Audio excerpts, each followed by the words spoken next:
मैं बोला reading room है तुम्हारे सीए फाउंडेशन के अलावा और भी कोई है? नहीं। नहीं ना? फिर ठीक है, फिर आंसर दे सकती है। हाँ, public company is a company which is not a private company. अच्छा, अर्जुन। अजून काय? अर्जुन आया ना?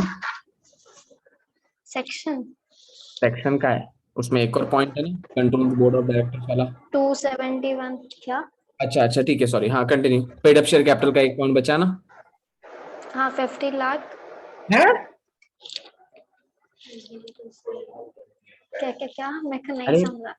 दो दो पॉइंट्स है, एक है which is not a private company and second which could have a minimum paid up share capital as may be prescribe. Section number 271। Okay. Sanket, हाँ lifting sir. Of corporate will.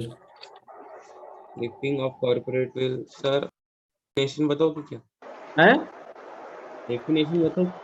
Definition बता सकता हो तो बता दे। हाँ, डॉक्ट्रिन ऑफ अल्ट्रा वायरस। मैंने क्या पूछा तेरे को? अबे लिफ्टिंग ऑफ कॉर्पोरेट विल पूछा ना तेरे को। हाँ वही तो मैं बोल रहा हूँ, क्या बोल रहा है ये?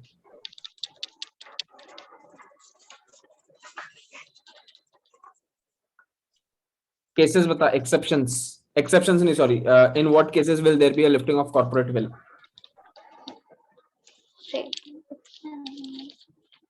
इन what cases will there be a lifting of corporate veil? इधर क्या है, संकेत ही गायब हो गया, मां कसम, बेशरम औरत आदमी। सिद्धि हेल्प कर। Sir, trading with enemy to evade or circumvent the tax, correct. to avoid legal obligation, formation of subsidiaries, and companies formed for illegal or fraud purpose. Illegal purposes, okay. और कोई एक बचा हुआ है? नहीं हो गए 5। हो गया सब? अच्छा। Heer, features of company. Separate legal entity, perpetual succession, pause, Yuvraj continue. limited liability, artificial legal person, common seen okay. by section. Shreya, features of company. Limited liability, artificial legal person, ये तो counsel, perpetual succession और separate legal entity. Separate legal entity. Samaksh, separate legal entity का case law.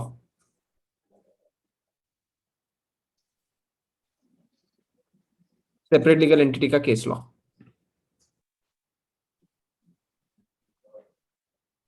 है? नहीं आ रहा।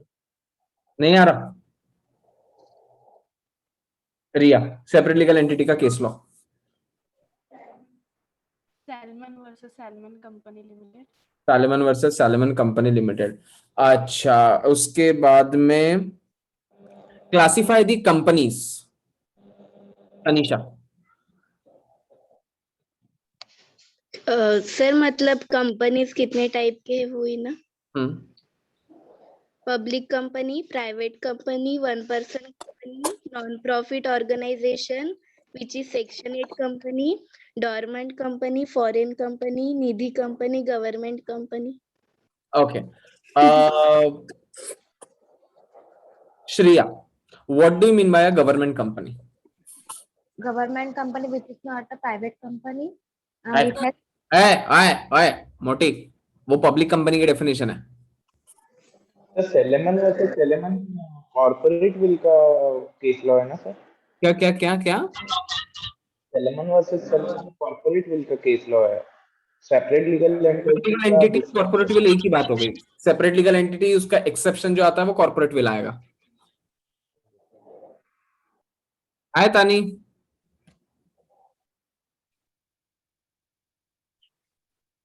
हाँ continue.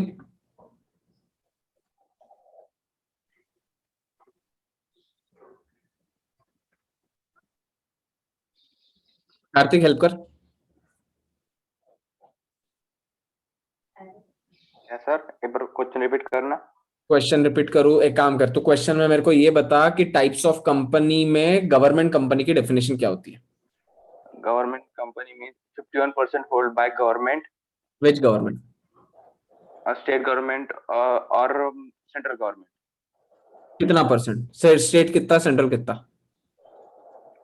कितना भी चलता, 50% स्टेट का भी चलता और फर्स्ट 50 या 51? 51। 51%। अच्छा रिया, मेरे को एक बात बता, होल्डिंग कंपनी किसको बोलते हैं?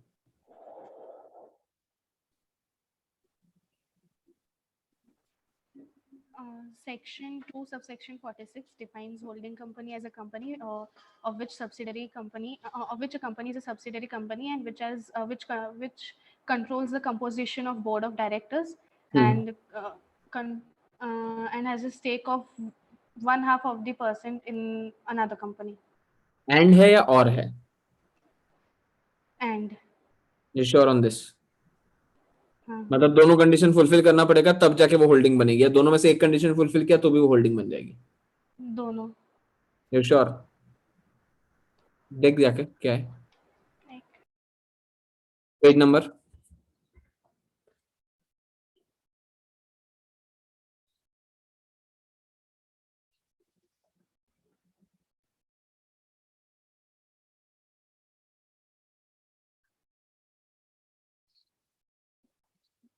पेज नंबर 22, नोट्स का पेज नंबर 22।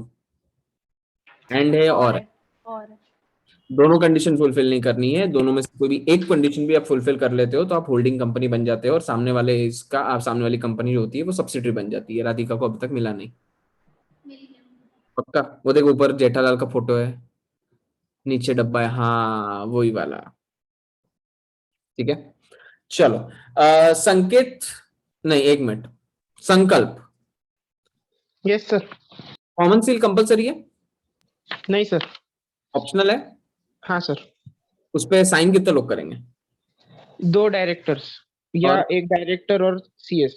परफेक्ट, चलो जबरदस्त। Lifting sorry doctrine of indoor management explain कर पाएगा Yuvraj? Yes sir. Section 399 doctrine of indoor management. Doctrine of indoor management is mean that you have read all the documents given by the company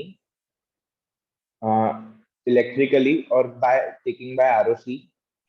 Exceptions to doctrine of indoor तो management. Doctrine of indoor management में तेको नहीं लगता तू theory जो बोल रहा है वो डॉक्ट्रिन ऑफ कंस्ट्रक्टिव नोटिस की बोल रहा है? सोच वापस सोच एक बार। हाँ तू डॉक्ट्रिन ऑफ कंस्ट्रक्टिव नोटिस का बोल रहा है? एक मिनट रुक, होल्ड कर। हेलो, हाँ Devendra.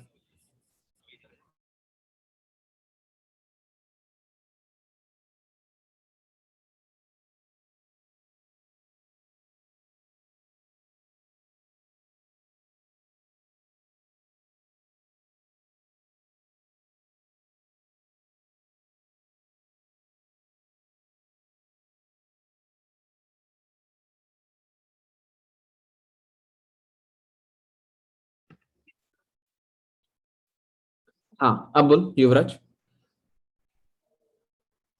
Sir doctrine of indoor बोल ना।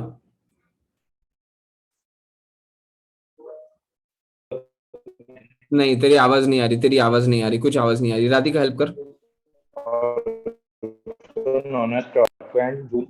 which has a अरे मेरे मालिक कुछ आवाज नहीं आ रही। Royal British Bank versus Company Limited. Doctrine of Indoor. एक मिनट रिया हेल्प कर। Doctrine of indoor management is the exception to the doctrine of constructive notice.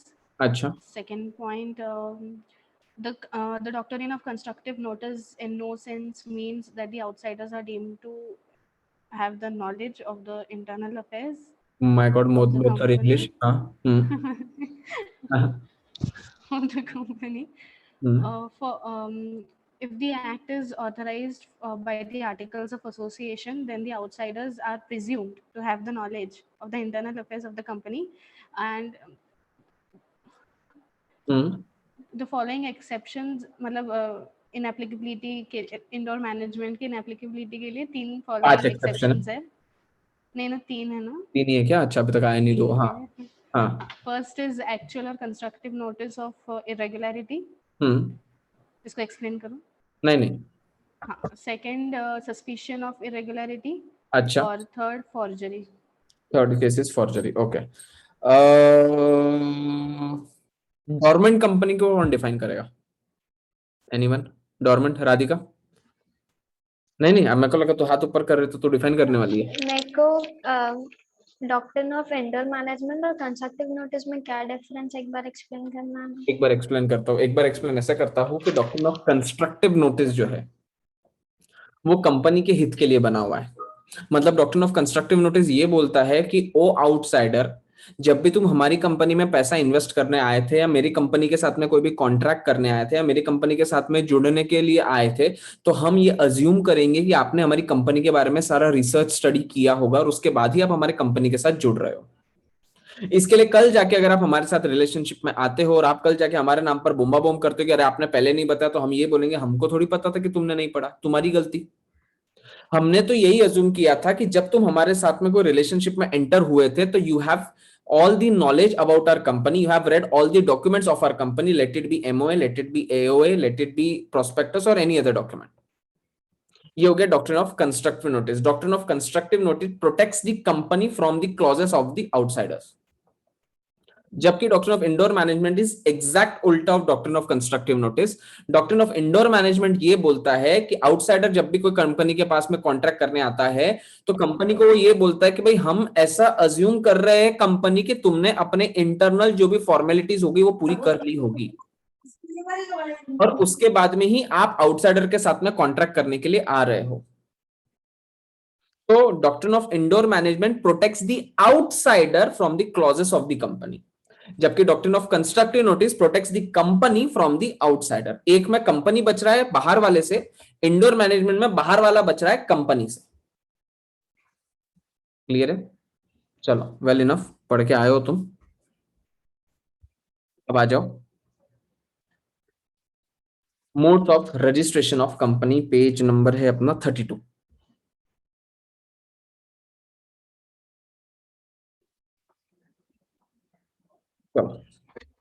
Concept number 5 is mode of registration या इनकॉर्पोरेशन ऑफ द कंपनी।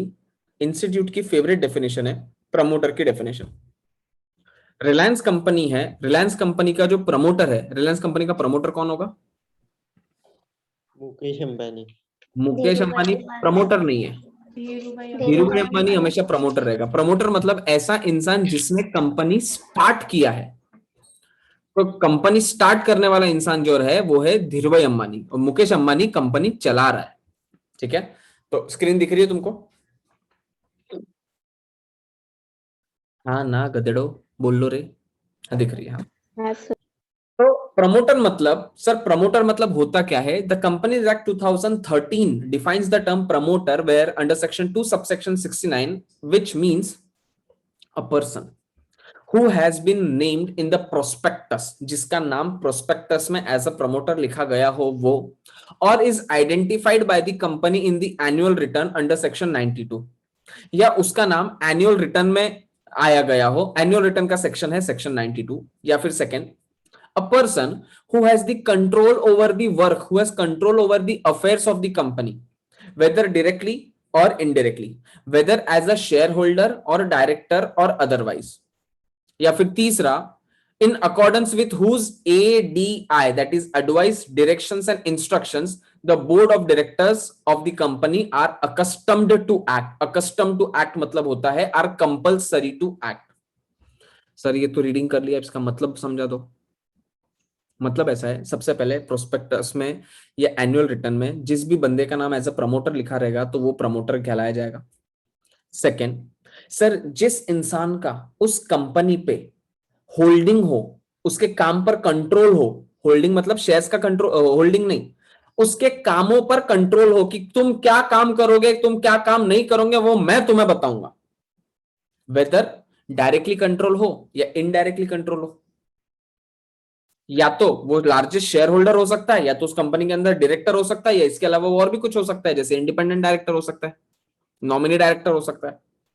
या फिर तीसरा, जिसके advice से या जिसके डायरेक्शन से या जिसके इंस्ट्रक्शन से सारे डायरेक्टर्स को काम करना पड़ता है। मैं जाऊंगा अगर मुकेश अंबानी के पास में और मुकेश अंबानी को बोलूंगा मुकेश अंबानी कल की कल एक नई कंपनी खोल, मुकेश अंबानी खोलेगा क्या?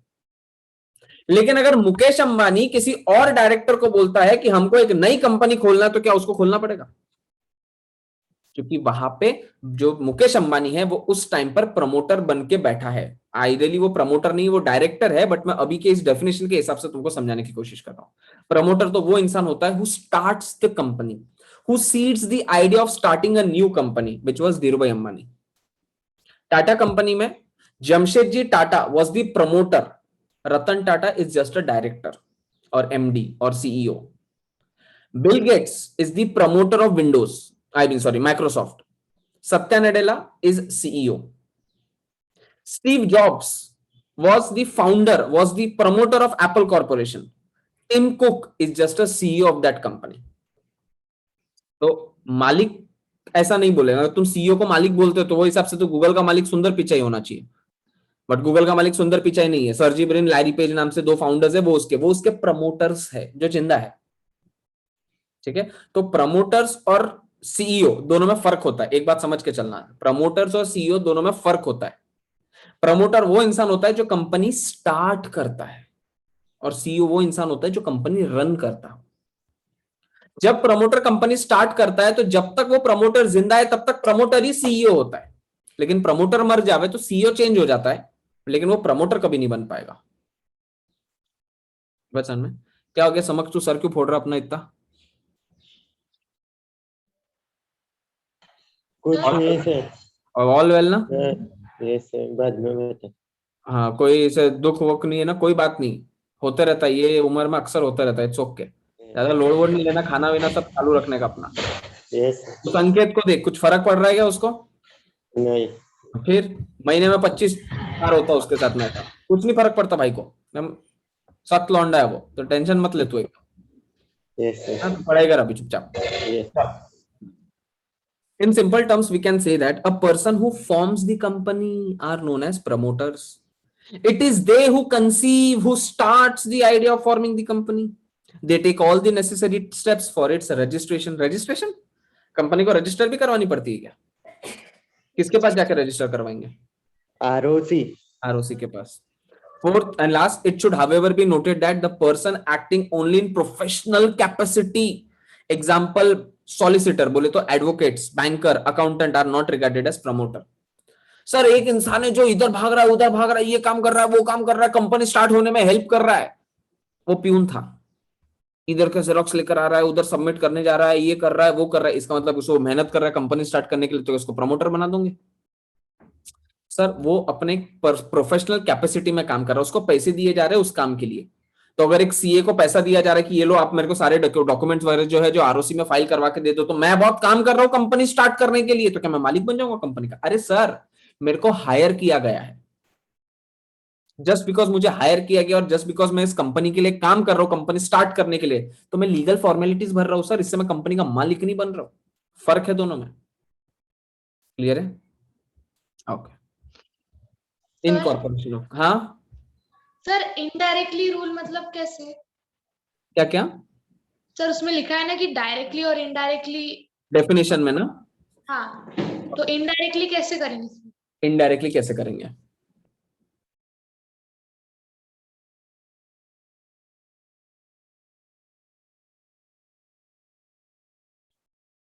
एक कंपनी है जिसका नाम है सुपर एवेन्यू मार्ट, नाम सुना है क्या? नाम सुना है तूने कभी super avenue mart? No sir. नहीं। एक कंपनी है जिसका नाम है hard rock castle limited, company का नाम सुना है तूने? No sir. नहीं सुना। एक कंपनी का नाम मैं भूल रहा हूं, ठीक है एक मिनट रुक जा।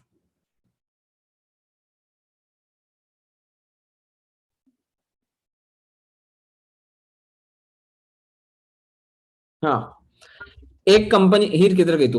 एक कंपनी का नाम है जिसका नाम है जुबिलियंट फूड वर्क्स, नाम सुना है तूने? नहीं सर, इसका भी नहीं सुना है। नहीं सुना ना? तूने तीनों का नाम सुना है। पहला मैंने नाम लिया तुझे सुपर एवेन्यू मार्ट, ये नाम की कोई कंपनी तूने नहीं सुनी है, जबकि कंपनी ये है लेकिन इसका जो प्रोडक्ट है इसको बोलते हैं डी मार्ट, नाम सुना है? हाँ सर। डीमार्ट नाम से कोई कंपनी नहीं है, कंपनी का नाम है सुपर एवेन्यू मार्ट। सेकंड नाम मैंने लिया हार्ड रॉक कैसल लिमिटेड। इस कंपनी का भी नाम नहीं सुना ना तूने? नहीं सर। कंपनी यही है लेकिन इसका जो प्रोडक्ट है उसको बोला जाता है मैकडोनल्ड्स। नाम सुना है? हाँ। मैकडी। तो मैकडी नाम से कोई कंपनी नहीं है, हार्ड रॉक कैसल लिमिटेड नाम से कंपनी है। तीसरा नाम लिया मैंने जुबिलियंट फूड वर्क्स। ये नाम नहीं सुना ना तूने? नहीं सर। इसका जो कंपनी का नाम है वो जुबिलियंट फूड वर्क्स है, जबकि इसका जो प्रोडक्ट है उसको बोला जाता है डोमिनोज पिज्जा। नाम सुना है? हाँ सर। तो सर मैंने बनाया जुबिलियंट फूड वर्क्स कंपनी, और जब मैंने डोमिनोज कंपनी को मैंने रजिस्टर करने की कोशिश किया तो मैं डोमिनोज में कौन से लोग बैठेंगे, वो क्या काम करेंगे क्या नहीं करेंगे, उसके ऊपर कंट्रोल मेरा है। तो डोमिनोज के अंदर मैं डायरेक्टर बनाऊं क्या? मैं डायरेक्टर हूं जुबिलियंट फूड वर्क्स के अंदर, बट मैं जुबिलियंट फूड वर्क्स में बैठकर डोमिनोज का बोर्ड ऑफ डायरेक्टर जो है या उनका जो भी कंपोजिशन है उसको चेंज करने की ताकत रखता हूं। तो मेरा डायरेक्ट कंट्रोल है क्या उसके ऊपर? डायरेक्ट कंट्रोल वो होता कि जब मैं डोमिनोज कंपनी में ही डायरेक्टर रहता और उसको कंट्रोल करता, बट यहां पे मेरा कंट्रोल जो है वो इनडायरेक्ट कंट्रोल है। सर एज होल्डिंग कंपनी ना? As a holding company, as a wholly owned subsidiary company, कुछ भी हो सकता है। समझा ही? हाँ सर। युवराज? Yes sir. पक्का? चलो आगे। चलो अब है formation of company, sorry incorporation of the company. Sir company incorporate होने के लिए देख लो यही होता है कि पब्लिक में 7 लोग चाहिए, प्राइवेट में 2 लोग चाहिए, ओपीसी में 1 लोग चाहिए। ठीक है, अब सर आपको अपनी कंपनी फॉर्म करना है। सपोज संकेत को एक कंपनी फॉर्म करना है। संकेत बोलता है कि मेरे पापा ने मेरे को बोला कि ऐसा काम करो जो तुम रोज करते हो तो तुमको काम नहीं लगेगा। तो संकेत ने अपना दिनचर्या देखा, अपना पास्ट देखा, और उससे कंपनी एक फॉर्म करने जा रहा है हार्ट ब्रेक लिमिटेड नाम से। तो संकेत को ये कंपनी फॉर्म करना है, तो संकेत को ये कंपनी फॉर्म करने के लिए क्या क्या मशक्कत करनी पड़ेगी, क्या क्या फॉर्मेलिटीज करनी पड़ेगी, क्या क्या चीजें उसको फुलफिल करनी पड़ेगी, वो अपने को पढ़ना है। ठीक है, तो उसके लिए कुछ डॉक्यूमेंट्स फाइल करने पड़ेंगे आरओसी के पास में। तो कौन कौन से डॉक्यूमेंट्स है, कैसे फाइल करने पड़ेंगे, उस डॉक्यूमेंट्स में क्या लिखा रहना चाहिए, कॉन्ट्रैक्ट कैसा बनना चाहिए, एमओए कैसा बनना चाहिए, एओए कैसा होना चाहिए, वो सारा सब इसमें पढ़ना है। ठीक है, सिद्धि रीड करना following filling of documents and information with registrar. हाँ sir, filling of the documents and information with the registrar. For the registration of the company, following documents and information are required to be filed with the registrar within those jurisdiction the registered office of the company is proposed to be situated. First, the memorandum and the articles of the company duly signed by all the subscribers to the memorandum. Correct. Second, a declaration by a person who is engaged in the formation of the company, an advocate, a chartered accountant, cost accountant, or company secretary in practice, and by a person named in the articles, director, manager, or secretary of the company. Okay. That all the requirements of this act and the rules made thereunder in respect of the registration and matters precedent or incidental thereto have been complied with. अब देखो क्या बोल रहा है। सबसे पहले तो बोल रहा है सर आपका एमओए और एओए आपको रजिस्टर करवाना पड़ेगा। ये तो बात हमको पता है कि एमओए क्या होता है, एओए क्या होता है। तो सब जब भी आपको अपनी कंपनी रजिस्टर करवाना है तो आपको एमओए, एओए, आरओसी को सबमिट करना पड़ेगा। सर एमओए क्या है? MOA, ROA? अरे तो बैच में नहीं था क्या अपना डिस्कशन कल? अच्छा कल तो था नहीं, कल का लेक्चर एक बार देखना, memorandum of association and articles of association. ठीक है, अब सेकेंड पॉइंट कि सर आपको है ना 4 लोगों में से किसी एक का, 4 लोगों में से किसी भी एक का सर्टिफिकेट लेकर आना पड़ेगा जिसमें यह लिखा रहेगा कि ये संकेत जैन जो ये कंपनी फॉर्म करना चाहता है हार्ट ब्रेक लिमिटेड, ये कंपनी जो ये फॉर्म कर रहा है, तो ये कंपनी फॉर्म करते हुए जो भी आपकी टर्म्स कंडीशंस होती है given by the Companies Act 2013, इस संकेत जैन ने सारे प्रोविजंस को कंप्लाई किया है। ऐसा सर्टिफिकेट कौन दे रहा है? ये 4 में से कोई भी एक इंसान। या तो वो एक सीए दे सकता है, मैं, या तो एक एडवोकेट दे सकता है इसके पापा, या तो एक सीएस दे सकता है जो केशव सर दे सकते हैं, या तो फिर एक कॉस्ट अकाउंटेंट दे सकता है।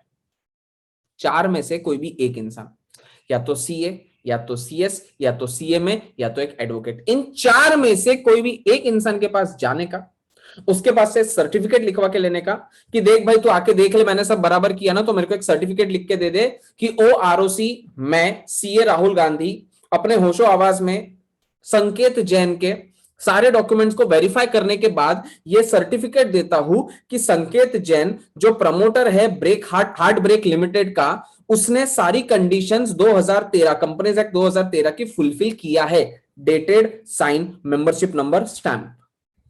सर्टिफिकेट किसने दिया ये?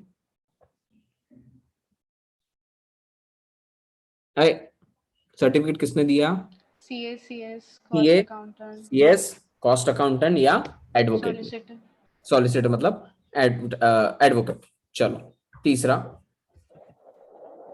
Third, a declaration from each of the subscribers to the memorandum and from person named as the first director. ये फर्स्ट डायरेक्टर क्या होता है भाई? Promoter. फर्स्ट डायरेक्टर, हाँ सिद्धि क्या बोली? Promoter. प्रमोटर, फर्स्ट डायरेक्टर बोले तो प्रमोटर। तो आपको इनसे भी एक डिक्लेरेशन देना पड़ेगा। किन से सर? सारे मेंबर्स से और सारे प्रमोटर्स से। सर प्रमोटर भी एक हो सकता है, एक से ज्यादा हो सकते हैं, एक से ज्यादा हो सकते हैं। आरजी क्लासेस के प्रमोटर 2 है, राहुल गांधी सर और केशव कालानी सर, 2 प्रमोटर्स है। 3 भी हो सकते हैं, 4 भी हो सकते। अरे जितने लोग मिलकर कंपनी को स्टार्टिंग में फॉर्म कर रहे हैं उतने लोग प्रमोटर्स हो जाते हैं, सिंपल। तो सर आपको ऊपर जो CACS एडवोकेट वाला जो था वो तो डिक्लेरेशन देना ही देना है, साथ में और एक डिक्लेरेशन देना है। किन लोगों से? सारे सब्सक्राइबर से और सारे प्रमोटर से। सर आप ये क्या इस बात का डिक्लेरेशन दे रहे हैं? वो ये दे रहे हैं, वो लिखकर ये दे रहे हैं कि सर मेरे अगेंस्ट मैंने आज दिन तक कोई गुनाह नहीं किया है, that he is not convicted of any offense in connection with the promotion or formation or management of any company। या सेकंड एक और डिक्लेरेशन देंगे उसके अंदर कि sir he has not been found any guilty or fraud or misoffense during the last 5 years। पिछले 5 सालों में मेरे ऊपर किसी भी तरीके का कंपनीज एक्ट के तहत फ्रॉड का केस नहीं लगा है। सर व्हाट इफ मेरे पास पिछले साल ही लगा है तो 5 साल होने के बाद ही तू कंपनी फॉर्म कर सकता है। सर अगर मेरे ऊपर 2014 में कोई केस लगा होगा तो मैं कब कंपनी फॉर्म कर सकता हूं? 2014 से 15, 15 से 16, 16 से 17, 17 से 18, 18 से 19, 2019 तक तू कंपनी फॉर्म नहीं कर सकता है, 2020 में कंपनी फॉर्म कर सकता है। मतलब कम से कम 5 साल हो जाने चाहिए जब आपके ऊपर फ्रॉड का केस लगा था तो वो साफ हो जाए। सर फ्रॉड का केस किसके तहत लगना चाहिए? कौन सी एक्ट के तहत फ्रॉड नहीं करना चाहिए? कंपनीज एक्ट के तहत फ्रॉड नहीं करना चाहिए। सर मतलब अगर मैं कंपनीज एक्ट के तहत नहीं किया और किसी और तरीके का फ्रॉड किया तो चलेगा क्या? तो उसमें तुम्हारा फर्स्ट वाले पॉइंट में आ जाओगे तुम। और लास्ट, आपने इंफॉर्मेशन जो भी दिया, पता चला आप संकेत कितने साल का है तू? 16। कंपनी फॉर्म कर सकता है तू? नहीं। क्यों? 18 का होना चाहिए। एग्जैक्टली सर, मेजर होना चाहिए। बट संकेत को कंपनी फॉर्म करना ही था। संकेत का ईयर 2004 नहीं 2003। कितने साल कौन सा ईयर था तेरा? 2005। बट उसने जानबूझ के क्या लिखा कि मेरा डेट ऑफ बर्थ मालूम है क्या आता है? 2001। जैसे 2001 लिखा ये 18 के ऊपर का हो गया, जबकि ये 2001 का है क्या? 2005 का है ये। तो आपको लास्ट में कैसा भी डिक्लेरेशन देना पड़ेगा कि सर OROC मैंने आपको इस फॉर्म में जो भी डिटेल्स लिखी है वो सारी करेक्ट है और मेरे नॉलेज के हिसाब से सब कुछ सही है। ऐसा खुद ही तुम डिक्लेयर करके लिखोगे। कि अपन बहुत सारे फॉर्म में भी लिखते हैं ना, I hereby declare that all the information provided in the form is found to be true and the best of my knowledge. ठीक है, तो ऐसा एक डिक्लेरेशन आपको उसमें देना पड़ेगा। तो मतलब सर सबसे पहले MOA AOA दो, दूसरा डिक्लेरेशन दो। डिक्लेरेशन किन किन लोगों से देना है आपको समझ में आया। तीसरा सर एड्रेस दो कंपनी का, कि ROC को कुछ लेटर भेजना है या कुछ न्यूज भेजना है तो कौन से लेटर कौन सा एड्रेस पे भेजे। अब सर किसका, डायरेक्टर का घर का एड्रेस देते बैठेंगे क्या? नहीं, रजिस्टर्ड ऑफिस का एड्रेस दे दो कि ऑफिस पे आ जावे लेटर्स। फोर्थ, सारे सब्सक्राइबर्स का नाम, सरनेम, उनका एड्रेस, उन सबके नाम वगैरह दे दो। और 5वां, उनके डायरेक्टर्स के नाम। ऊपर वाला हो गया मेंबर्स के नाम, नीचे वाला है डायरेक्टर्स के नाम। डायरेक्टर्स के नाम, उनके सरनेम, उनका पैन कार्ड, उनका आइडेंटिटी, नेशनल आईडी, ये सारी चीजें। समझ में आया? क्वेश्चन आता है इस पे। सर हाँ सर आपने जो बोला कि अगर क्राइम किया रहा कोई तो 5 साल तक नहीं बना सकते, तो अगर सर इसने कोई क्राइम नहीं किया है मतलब, और अगर किसी ने इस पे फॉल्स इल्जाम लगाया है कि नहीं तू नहीं किया है, तो फिर केस चलता रहेगा, और जब तक केस चल रहा है इसके ऊपर कंपनी फॉर्म नहीं कर सकता। अगर केस खत्म हो गया तो फिर कर सकते हैं या फिर 5 साल रुकना पड़ेगा? नहीं, अगर केस खत्म होने के बाद में पाया गया कि ये बाइज्जत बरी हो गया, इसने कोई फ्रॉड नहीं किया था, तो बस बाहर निकल के सीधा आरओसी के घर पे पहुंच जा। ऐसा उनमें पक्का? चलो, filing of documents and information with registrar, फटाफट पढ़ के दो, फास्ट।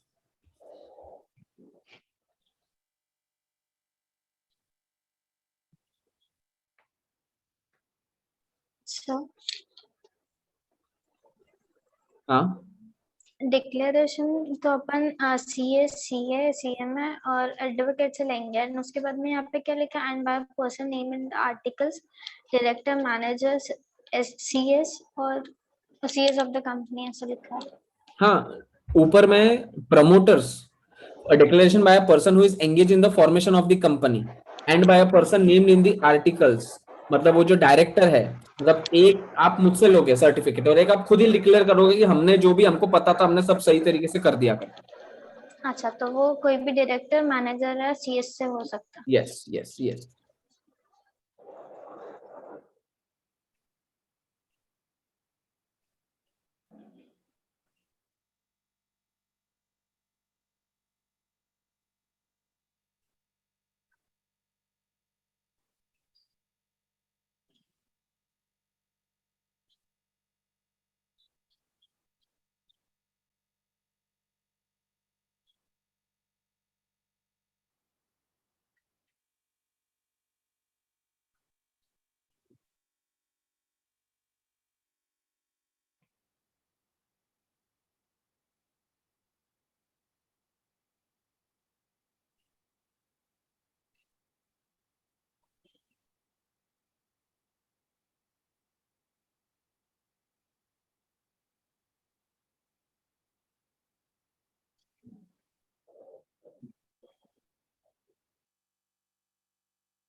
चलो हुआ।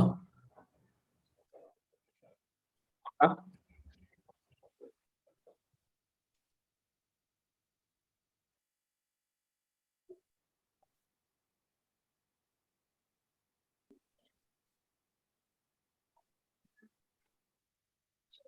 हर कंपनी को एक यूनिक नंबर मिलेगा जिसको हम क्या बोलते हैं?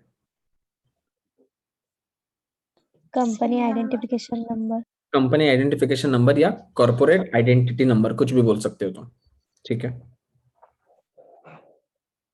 अब एक क्वेश्चन आता है कि सर कंपनी को अगर मुझे बंद करना है तो क्या मैं कंपनी बंद कर सकता हूं क्या? तो याद रखना, दो टाइप से कंपनी बंद हो सकती है। अपन ने पहले पढ़ा था कि company can only be formed by the law and can only be dissolved by the law. तो कंपनी बंद हो सकती है दो तरीकों से। पहला तरीका, voluntary winding up of the company, मतलब जब कंपनी के मालिकों को या कंपनी के मेंबर्स को लगता है कि सर अभी कंपनी चला के फायदा नहीं, हम इस कंपनी को बंद करना चाहते हैं, तो वो लोग एक मीटिंग बुलाएंगे जिसमें स्पेशल रेजोल्यूशन पास होगा और उस स्पेशल रेजोल्यूशन के तहत वो कंपनी को डिसॉल्व कर दिया जाएगा। या फिर सेकंड होता है जिसको बोला जाता है कंपलसरी वाइंडिंग अप, मतलब यहाँ पे ट्राइब्यूनल बीच में आकर बोलता है कि ओ कंपनी चल फटाफट वाइंड अप हो जा। अब तुम्हारे दिमाग में आएगा सर कोर्ट क्यों बीच में आ रहा है? तो कोर्ट क्यों बीच में आ रहा है? क्योंकि इन 5 में से कुछ ना कुछ एक चीज हुआ होगा। पहला, कोर्ट ऑर्डर पास कर रहा है if it deems fit, for the regulation of management of the company including changes if any and in the public interest। मतलब सर कोर्ट ऑर्डर इसलिए दे रहा है क्योंकि ये कंपनी के मैनेजमेंट के हित में हो। जैसे सत्यम कंपनी इतना बड़ा फ्रॉड कर दिया, कोर्ट बीच में आया, सत्यम को बोला भाई साहब अपना धंधा बंद कर, अपने आप को एक काम कर किसी और कंपनी को बेच डाल, तो सत्यम ने उठा के अपने आप को महिंद्रा को बेच डाला। Example number 2, idea Vodafone. Idea Vodafone company इतना लॉस में जा रहा था, इतना लॉस में जा रहा था, इतना लॉस में जा रहा था कि कंपनी को गवर्नमेंट को लगा कि अभी कभी कंपनी पूरी डूब गई तो लाखों लोगों का, इन्वेस्टर्स का भरोसा उड़ जाएगा शेयर मार्केट से और इनका नुकसान हो जाएगा। तो इसने उठा के ये बोला कि हम तेरे को और किसी कंपनी के हवाले कर देते हैं। ठीक है, पिछले 10 सालों में तुमने कोई बैंक्स को डूबते देखा? सुना कभी ना? Yes bank. डूबा का? विजय बैंक। कहाँ डूबा? विजय बैंक। कहाँ डूबी विजय बैंक? अभी भी है? 300 से 12 रुपए के शेयर आ गए। क्या क्या? 300 रुपए का शेयर 12 रुपए पे आ गया सर। ये शेयर का प्राइस एकदम से ड्रॉप हुआ, आई एक्सेप्ट दिस। 200 का शेयर था, 300 का शेयर था, 14 रुपए 13 रुपए पर आकर खड़ा हो गया। वो तो आइडिया वोडाफोन का भी खड़ा हो गया, लेकिन कंपनी डूबी क्या? कंपनी डूबना किसको बोलते हैं? किंगफिशर डूब गई, सत्यम डूब गई, हर्षद मेहता वाली कंपनीज डूब गई, बंद हो गई, बर्बाद हो गई, दिवाला निकाल गई। ये कंपनी बंद हुई क्या? या ये बैंक्स बंद हुए क्या? बैंक्स कोई बंद ही नहीं हुए, कम हो गए, उनका बिजनेस ठप हो गया, मतलब बिजनेस कम हो गया। लेकिन आज अगर तुम येस बैंक में जाकर अपना अकाउंट खोलना चाहते हो तो येस बैंक वाला निकाल देगा कि नहीं नहीं अकाउंट नहीं खोलना हमारे पास करके। मतलब बिजनेस तो कर रहा है ना वो, तो बंद का हुई कंपनी। तुमको बता दो पिछले 10 साल में कम से कम 20 से 30% बैंक्स डूबी है, बट तुमको कभी पता भी नहीं चलने दिया आरबीआई ने। क्योंकि आरबीआई को जैसा ही लगता था कि फॉर एग्जांपल कोई एक एबीसी बैंक है, एग्जांपल कॉस्मोस बैंक, जैसी आरबीआई को लगता है कि oh my God Cosmos bank का NPA that is non performing asset बहुत ज्यादा डूब रहा है, बहुत ज्यादा गिर रहा, मतलब बहुत ज्यादा बढ़ रहा है, नॉन परफॉर्मिंग एसेट बहुत ज्यादा बढ़ रहा है, मतलब लाइबिलिटी बहुत ज्यादा बढ़ रही है, कल जाके बैंक डूब जाएगा। रात तो रात आईसीआईसीआई को फोन लगता है, आरबीआई फोन लगाता है और आईसीआईसीआई को बोलता है कल सुबह 8 बजे तुझे कॉस्मोस बैंक को खरीदना है। कॉस्मोस बैंक को आईसीआईसीआई ने खरीद लिया तो आईसीआईसीआई के जेब में वो आ गया, वो अलग बात है, लेकिन कॉस्मोस बैंक तो गया ना। अब कॉस्मोस बैंक कॉस्मोस के नाम से पहचाना जाएगा क्या? नहीं, अब वो तो आईसीआईसीआई का पार्ट हो गया। तो यहाँ पे कोर्ट बीच में आया और उसने बोला कंपनी बंद कर क्योंकि ये मैनेजमेंट के हित में है या पब्लिक इंटरेस्ट के हित में है, तो ऐसे केस में कंपनी को ट्राइब्यूनल बंद करवा देगा। Second, direct that the liability of the member shall be unlimited, बोल देगा कि आज से सारे मेंबर्स की लाइबिलिटी अनलिमिटेड है। ऑटोमेटिकली लोग अपने सारे स्टेक बेच के बाहर निकलने की कोशिश करेंगे। पागल है क्या? अनलिमिटेड लाइबिलिटी वाली कंपनी में कौन बैठेगा? कल जाके कंपनी डूब गई तो मेरे आंख पे 2 करोड़ रुपए आ जाएंगे, 2 करोड़ रुपए के मैं पूरा घर बार बेच के बेचूंगा, दूंगा कि इसको 2 करोड़ रुपए। तो सेकंड कि सर वो डायरेक्ट करेगा कि लाइबिलिटी शैल बी अनलिमिटेड। तीसरा, आरओसी को बोलेगा कि ओ आरओसी और रजिस्ट्रार ऑफ कंपनीज, तेरे जो रजिस्टर ऑफ कंपनीज है उसमें से इस कंपनी का नाम स्ट्राइक ऑफ कर दे। Third, it will direct the removal of the name of the company from the register of the companies, या फिर pass an order for the winding of the company. Company को बोलेगा तू wind up कर दे, ना तू किसी के और के पास में जा रहा है ना तुझसे धंधा हो रहा है, एक काम कर कंपनी पे ताला लगा दे, हमेशा के लिए फुल एंड फाइनल बंद कर दे। या उसके अलावा pass such order as it may deems fit, उसको कुछ और इसके अलावा भी कुछ और लगता है कि तू ऐसा कर वैसा कर, एक काम कर तू और कंपनी के साथ में मर्ज हो जा कि तेरा भी नाम रहे और उसका भी नाम रहे। जैसे कॉस्मोस बैंक आईसीआईसीआई में घुसा तो अब कॉस्मोस का नाम बचा क्या? लेकिन आइडिया और वोडाफोन दोनों चिपकने के बाद में भी आज भी एक ही का ही नाम है या दोनों का नाम है? दोनों का नाम है। तो इसके अलावा उसको ऐसा लगता है कि एक काम कर तू किसी और के साथ में मर्ज हो जा या कुछ भी होगा, तो it may pass any such order as it may deems fit.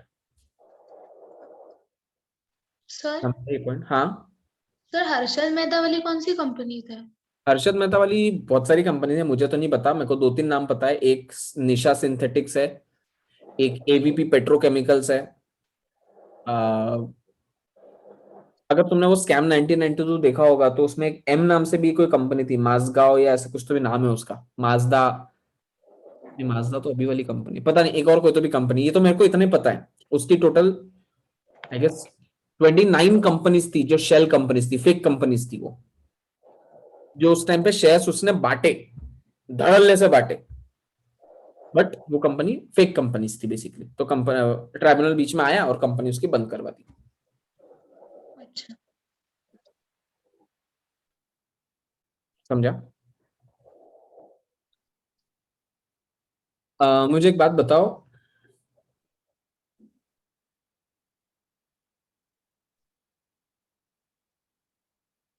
तुमको सपोज एक ट्रिप प्लान करना है, तो तुम्हारे पास में कोई ऐसे एक बंदे का नंबर है क्या कि जो सारा सब कुछ तुमको करवा के दे देता है? मतलब उसके पास में बस भी मिल जाती, खाना भी मिल जाता, होटल भी मिल जाता, उसी का है सब कुछ, ऐसा है क्या तुम्हारे पास कोई? हमको क्या करना पड़ता है? होटल वाले के पास जाके उससे बात करनी पड़ती है, बस वाले के पास जाके उससे बात करनी पड़ती है, खाने वाले के पास जाके उससे बात करनी पड़ती है, और कुछ फैसिलिटीज होगी तो उससे बात करनी पड़ती है। In the same manner sir, आपको जब कंपनी फॉर्म करनी रहती थी ना, तो आपको पहले आरओसी के बाद जाके डॉक्यूमेंट्स भरना पड़ता है, फिर वो डॉक्यूमेंट्स लेने के लिए और कहीं पे जाना पड़ता है, फिर वो इनकम टैक्स भरने के लिए थर्ड वेबसाइट पे जाओ, जीएसटी भरने के लिए रजिस्ट्रेशन करने के लिए फोर्थ पे जाओ, वैट का रजिस्ट्रेशन करने फिफ्थ पे जाओ, एक्साइज का रजिस्ट्रेशन करने सिक्स पर जाओ। कितने अलग अलग अलग अलग अलग अलग फॉर्म्स भरने पड़ते एक कंपनी बनाने के लिए। तो इसमें मिस्टेक्स होने के चांसेस बढ़ जाते हैं। तो गवर्नमेंट ने क्या किया, गवर्नमेंट ने ना एक ही फॉर्म बनाया, बोले ये फॉर्म भर डाला तो लाइफ जिंगा लाला, टाटा स्काई फॉर्म, बस ये एक फॉर्म भर दो तुम्हारी कंपनी बन गई। उस फॉर्म को बोला गया simplified proforma for incorporating the company electronically, spice. Simplified proforma for incorporating the company electronically, बस ये एक फॉर्म भर दो, तुम्हारी कंपनी रजिस्टर्ड। तुमको हर अलग अलग अलग अलग वेबसाइट्स पे जाके अपनी कंपनी फॉर्म करने की नीड ही नहीं बची। ए बात समझ में? ए गधड़ो, पक्का? अच्छा,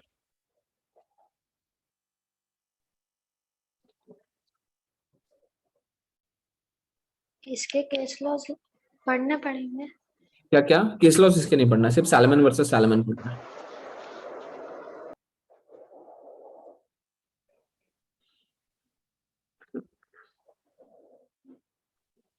अब देखो यहाँ पे स्क्रीन पे बस आखिरी कॉन्सेप्ट है कि शेयर्स दो टाइप के होते हैं, एक होता है इक्विटी शेयर कैपिटल और एक होता है प्रेफरेंस शेयर कैपिटल। सही है या गलत है? एक होता है इक्विटी शेयर कैपिटल, एक होता है preference share capital. Sir equity share capital वो होता है जो रियल ओनर्स होते हैं कंपनी के, जबकि प्रेफरेंस शेयर कैपिटल क्या होता है सर? प्रेफरेंस शेयर कैपिटल वालों को प्रेफरेंस मिलता है with respect to dividend and with respect to repayment of capital on the winding up of the company. मतलब सर जब भी कंपनी डिविडेंड डिक्लेयर करेगी तो सबसे पहले डिविडेंड जाएगा प्रेफरेंस वालों को, क्योंकि उनका नाम ही है प्रेफरेंस शेयर कैपिटल। और जब भी कंपनी बंद होगी, सिर्फ और सिर्फ और सिर्फ और सिर्फ और सिर्फ बंद होने के कगार पे जब आएगी, तभी आपका कैपिटल जो रीपेमेंट होगा, तो रीपेमेंट पहले मिलेगा प्रेफरेंस वालों को, और फिर कुछ पैसा बचा तो मिलेगा इक्विटी वालों को। तो सर फिर सारे लोग प्रेफरेंस नहीं लेंगे क्या? इक्विटी काय के लिए लेंगे? इक्विटी इसके लिए लेंगे क्योंकि इक्विटी शेयर कैपिटल वालों को मिलते हैं voting rights. Equity share capital वालों को मिलते हैं, मतलब जब भी कोई कंपनी की मीटिंग होगी तो उसके अंदर इक्विटी शेयर वालों को पूछेंगे कि बताओ तुम्हारी सहमति है या नहीं, हाँ या ना, हाँ या ना। लेकिन प्रेफरेंस वालों को पूछा जाएगा क्या? इल्ले, प्रेफरेंस वालों को सिर्फ 2 ही बार पूछा जाएगा। या तो उनसे उनकी अनुमति तभी ली जाएगी जब उनका इंटरेस्ट अफेक्ट हो रहा हो। फॉर एन एग्जांपल, कंपनी बंदी हो रही है, तो जब कंपनी बंद हो रही है तो उनका इंटरेस्ट अफेक्ट होने वाला है, तो उस केस में हम प्रेफरेंस वालों को पूछेंगे। या फिर अगर आपने पिछले 2 सालों से प्रेफरेंस शेयर कैपिटल वालों को उनका डिविडेंड नहीं दिया है, तो उनको ऑटोमेटिकली वोटिंग राइट्स आ जाते हैं। प्रेफरेंस वाले बोलेंगे काय का साले हो तुम प्रेफरेंस बोलते हैं हमको, हमको डिविडेंड तो दे नहीं रहे तुम, तो आज से हम इक्विटी के जैसे ट्रीट करेंगे। अदरवाइज देन दैट प्रेफरेंस वालों को किसी भी वोटिंग राइट करने का राइट नहीं होता है। क्लियर है यहां तक? सर डीवीआर वालों को भी कंटेक्ट नहीं देते, तो प्रेफरेंस और डीवीआर में क्या नहीं, अरे मेरे मालिक रुक जा, डीवीआर अपने में आने का, इक्विटी और प्रेफरेंस समझा क्या पहले वो बताओ। Yes sir. अब मेरे को एक बात बताओ, मेरे पास में रिलायंस कंपनी के 50 शेयर है और रिलायंस कंपनी की एजीएम हो रही है और एजीएम में रिलायंस में का जो मुकेश अंबानी है वो मुझे पूछता है कि बताओ मेंबर्स, मैंने और एक फैक्ट्री खड़ी करनी चाहिए क्या? हमसे पूछ रहा है। ऑर्डिनरी रेजोल्यूशन है, स्पेशल रेजोल्यूशन है, कोई भी रेजोल्यूशन, उससे मेरे को कोई लेना देना नहीं। वो मुझसे ये पूछा है कि क्या मैंने एक और फैक्ट्री शुरू करनी चाहिए क्या? अब मैं हाँ बोलूं ना बोलूं तो देखो मेरे ऊपर है, लेकिन मैं कितने वोट डाल सकता हूं? 1 वोट, या तो हाँ या तो ना। गधेड़ो नहीं, मैं 50 वोट डाल सकता हूं। किसी भी कंपनी में, पब्लिक कंपनी में 1 शेयर 1 वोट होता है। 1 शेयर 1 वोट। मेरे पास कितने शेयर्स थे? 50। तो मेरे पास कितने वोट्स आए? 50। तो मैं हो सकता है मैं 25 हाँ में डालू, 25 ना में डालू, बैठे रहे। या हो सकता है 49 हाँ में डालू, 1 ना में डालू, या 10 ना में डालू, 40 हाँ में डालू, या 30 हाँ में डालू, 20 ना में डालू। मैं कुछ भी कर सकता हूं, मेरे पास 50 वोट है। तो हर कंपनी में, हर पब्लिक कंपनी में वोटिंग राइट्स कितने होते हैं? 1 शेयर 1 वोट, ना कि 1 share holder 1 vote. 1 share holder 1 vote cooperative societies में होता है। 1 share holder 1 vote cooperative societies में होता है, जबकि पब्लिक कंपनी में 1 शेयर इक्वल टू 1 वोट होता है। लिख लेना अपने पास में। राधिका ने तो लिख लिया, तुम भी लिख लो। हर कंपनी में 1 शेयर 1 वोट होता है, लेकिन कभी कभी कंपनी डिफरेंशियल वोटिंग राइट्स भी इशू करती है। मतलब वहां पे राइट्स थोड़े डिफरेंट होते हैं। कैसे? कंपनी बोलेगी हम 10 शेयर वालों को 1 वोटिंग राइट देंगे, या 15 शेयर वालों को 3 वोटिंग राइट देंगे, या 20 शेयर वालों को 5 वोटिंग राइट देंगे। कुछ भी बोल सकती है। उनका वोटिंग राइट थोड़ा डिफरेंट होता है, डिफरेंशियल वोटिंग राइट। तो सर हम ऐसा क्यों खरीदेंगे? उसकी डिविडेंड थोड़ा ज्यादा कम होता रहता है, उसमें डिविडेंड थोड़ा ज्यादा मिलेगा, तो वोटिंग राइट्स आपको कम मिलेंगे। अब जैसे मेरे पास में इंडिया मार्ट नाम की जो कंपनी है, ये जान दो ना, रिलायंस कंपनी के 10 शेयर है। सब मिला के मेरा टोटल इन्वेस्टमेंट 20,000 रुपीज का है। रिलायंस कंपनी की एजीएम होती है मुंबई में। अभी मुंबई जाना आना 4,000 का खर्चा, वहां पे रहना 3,000 का खर्चा, 7,000 खाना पीना और 2,000 9,000 का खर्चा, और वहां तक गए तो कुछ ना कुछ टाइम पास करके आएंगे तो 1,000 10,000 रुपए मेरे ठुक जाएंगे। अब मेरे को रिलायंस वाला फोन करके बुलाता भी है कि ओ मेंबर्स, हमारी एनुअल जनरल मीटिंग है मुंबई में, आप कृपया करके आइए और अपना वोटिंग डालिए। मैं जाऊंगा क्या वहां पे? अबे 20,000 का इन्वेस्टमेंट है, एक बार गया तो 10,000 रुपए मेरे ठुक जाएंगे, 2 बार गया तो 20,000। जितना इन्वेस्ट किया उतना तो खर्चा कर दिया मेरे को। तो मुझे वोटिंग राइट से कोई फर्क नहीं पड़ता है, तो मैं डीवीआर लूंगा।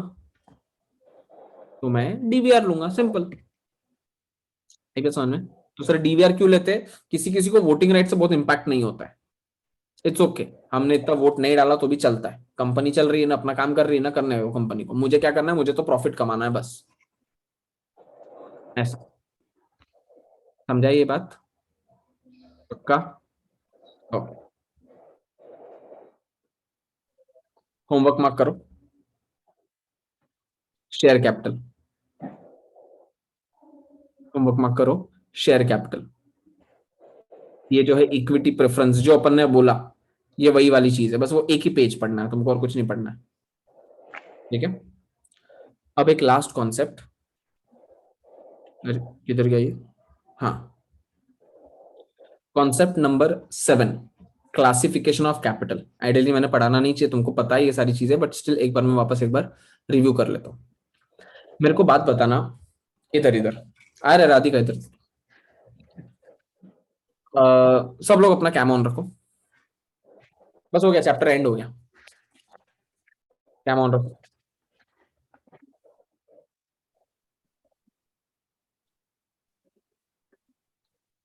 सिद्धि, तनिषा,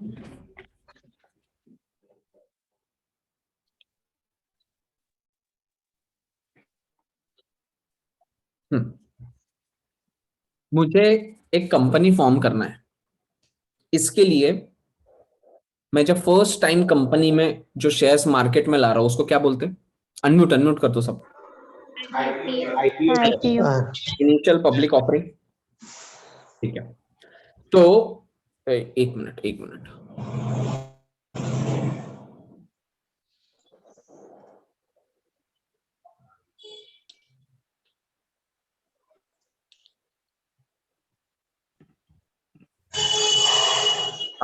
तो मैं जब फर्स्ट टाइम कोई शेयर लाता हूँ तो तुमने उसको क्या बोला, आईपीओ। अब मुझे टोटल मैंने परमिशन निकाली कि मुझे 1,00,000 शेयर्स इशू करने हैं, लेकिन अभी के अभी करने की मेरे को नीड नहीं है।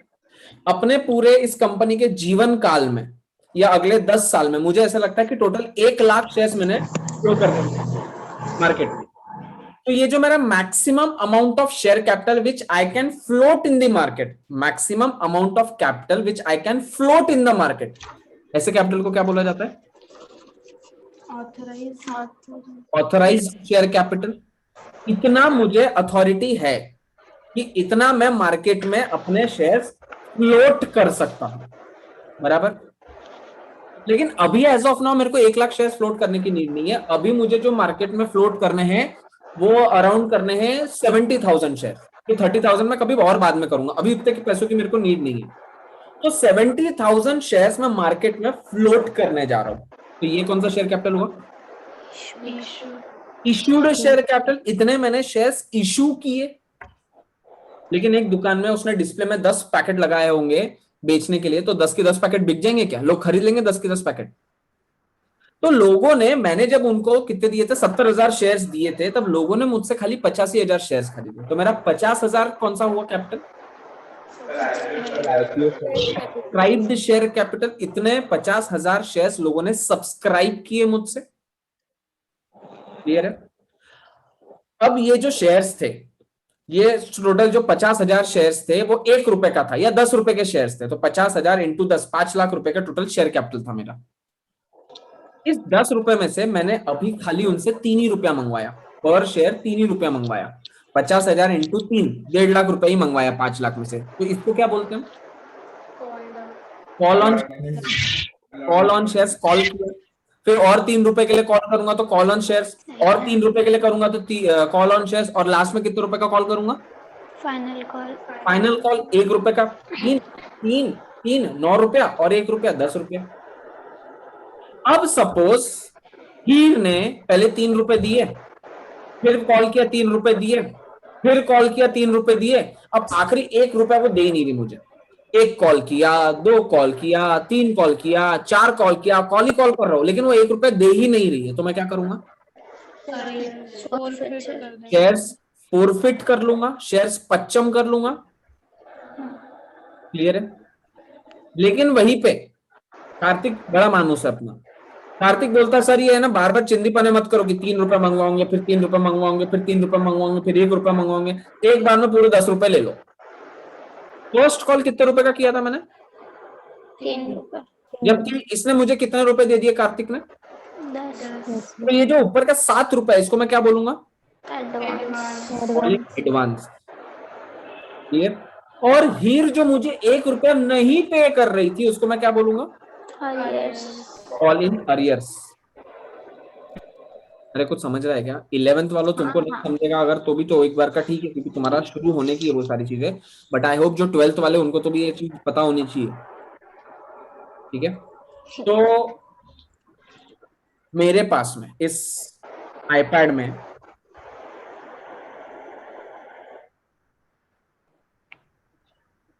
इधर गया,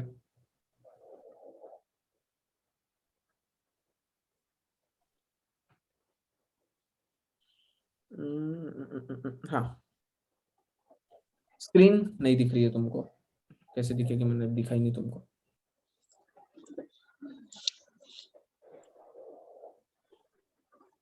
स्क्रीन विजिबल है तुमको? ठीक है? ये स्टोरेज दिख रहा है तुमको? एक पिंक कलर की लाइन दिख रही है। इस पिंक कलर की लाइन जो है, इसमें मेरे को बताना what is my authorised storage, मतलब ऑथराइज्ड शेयर कैपिटल कितना है मेरा? 96, 95। ऑथराइज्ड मतलब क्या होता है? मैक्सिमम कितना मैं दे सकता हूं। तो मैक्सिमम कितना स्टोरेज में यूज कर सकता हूं? 128 GB। इतना मैक्सिमम है। इससे आगे मैं चाहकर भी कुछ कर पाऊंगा क्या? इसके मैं authorise share capital. Correct? But issued जो होता है, इशूड मतलब जितना मैं यूज कर पाऊंगा। 128 में का कभी भी 128 यूज तो कर ही नहीं सकते हम। दो चार तो उसके इंटरनल ऐप्स ही खा जाते जीबी। तो सपोज 5 GB इंटरनल ऐप्स खा गए, तो इसका इश्यूड कितना होगा? 128 माइनस 5, 123 GB। बट जितना उसने मेरे को दिया है, जरूरी है कि मैं पूरा यूटिलाइज कर लूंगा? तो मेरा सब्सक्राइब्ड शेयर कैपिटल कितना हो गया? 95 कितना ही मैंने यूटिलाइज किया है। समझ में आई बात?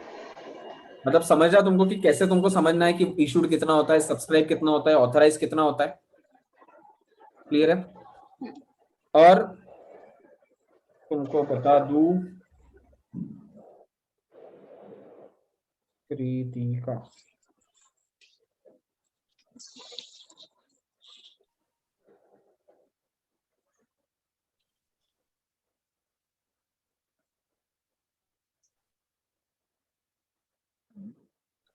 पेपर दिख रहा है? ये पेपर कब का है पता है? अभी हुआ, अभी 2021 का, दिसंबर 2021 जो अभी 21 13 तारीख को जो एग्जाम चालू हुई थी ना सीए फाउंडेशन की, 13 दिसंबर 2021 को, उसका पेपर है। ठीक है, अब देखते हैं।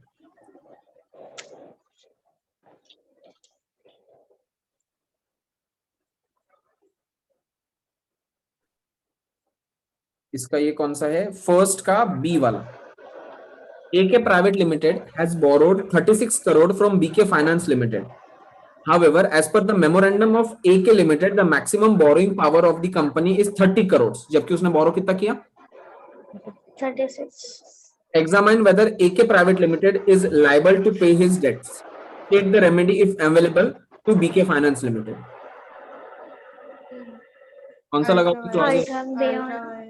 Ultra vires act. इसकी रेमेडी क्या दोगे तुम?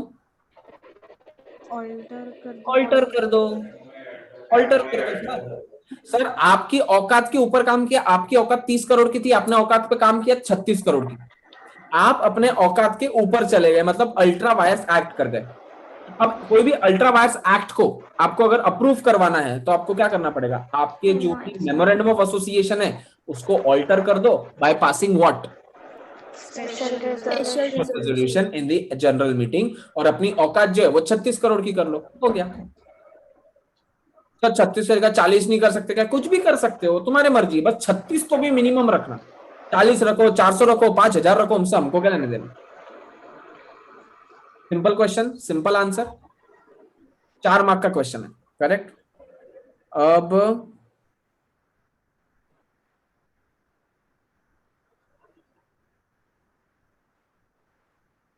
हाँ, ये बी वाला क्वेश्चन दिख रहा है? बी वाला क्या लिखा है question? What do you mean by the term capital? Capital is the share in the share capital of a company. Correct. Describe it's classification in the domain of company law.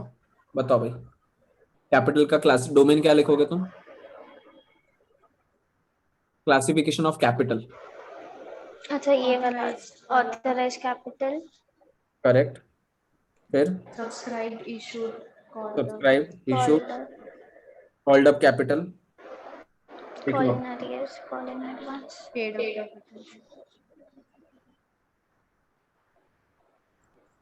38 8 okay.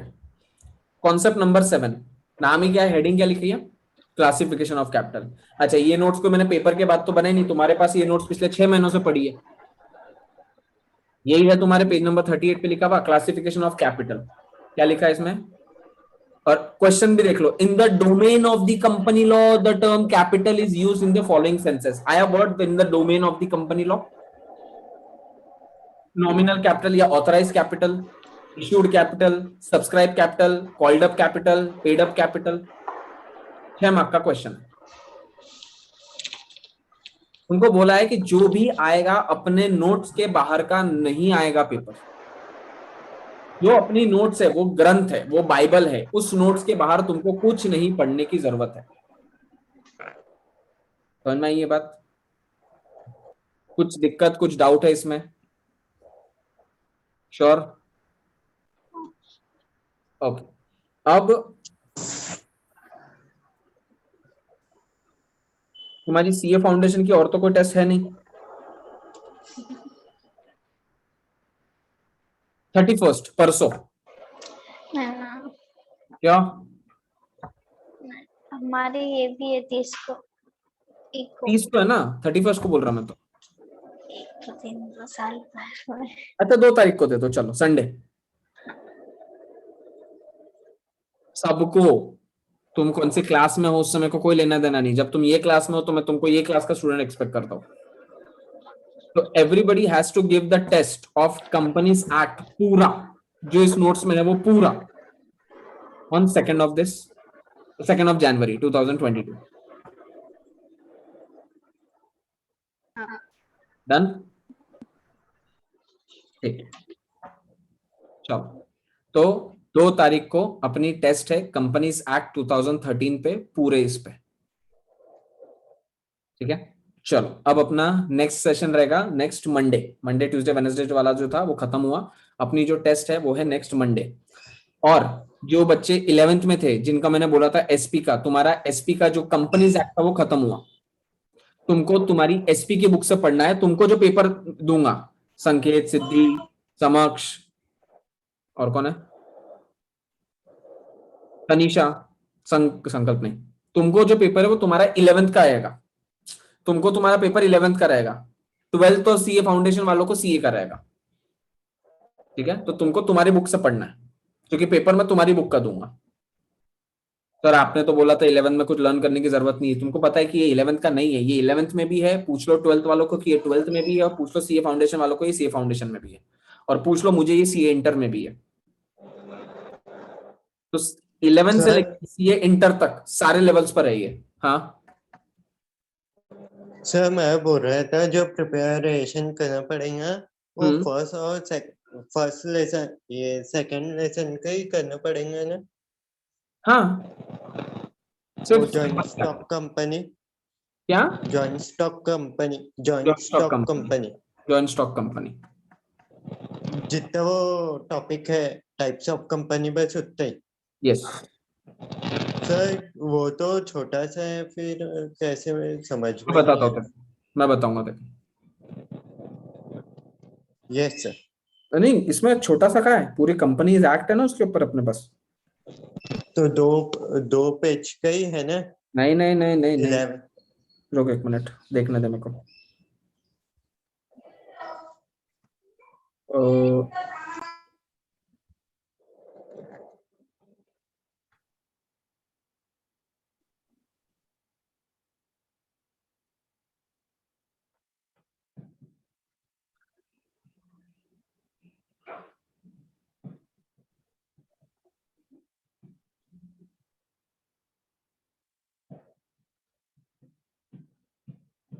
Second और third, formation of company. Formation third and second and third. Sir third sir तो text book का ही करना पड़ेगा क्या, पढ़ना पड़ेगा? क्या sir मैं आधी बैच में था नहीं, इसमें रिकॉर्डिंग देता हूँ, रिकॉर्डिंग है। वो तू एक काम कर, व्हाट्सएप पे डाल दे, यूट्यूब पे। अच्छा